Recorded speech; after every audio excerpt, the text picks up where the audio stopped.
સુરતના પલસાણા ખાતે national highway number 48 ઉબડ ખાબડવાળો road હોવાથી ટેમ્પો અને કાર વચ્ચે ગમખ્વાર અકસ્માત સર્જાયો હતો। જાણવા મળી રહ્યું છે કે ડામર વગર ધૂળની ડમરીઓ ઉડતા ઊંડા ખાડાવાળા નેશનલ હાઈવે નંબર 48ના પલસાણાથી કડોદરા તરફ જતા રસ્તે સ્વિફ્ટ કાર નંબર GJ26N3680 પૂર ઝડપે પસાર થઈ રહી હતી।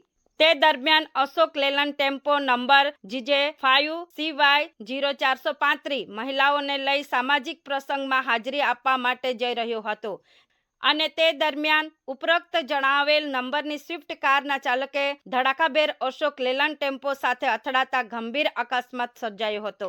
જાણવા મળી રહ્યું છે કે આ અકસ્માત પલસાણાના કરણ ગામ સર્જાયો હતો ત્યારે ટેમ્પોમાં બેઠેલી તમામ મહિલાઓ ભયભીત થઈ ગઈ હતી।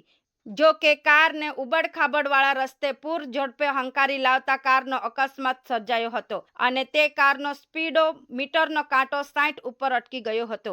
ત્યારે કારના બંને એરબેગ ખુલી જતા કાર ચાલકને કોઈ પણ પ્રકારની હાનિ પહોંચી ન હતી, પરંતુ કારની હાલત બગડી ગઈ હતી।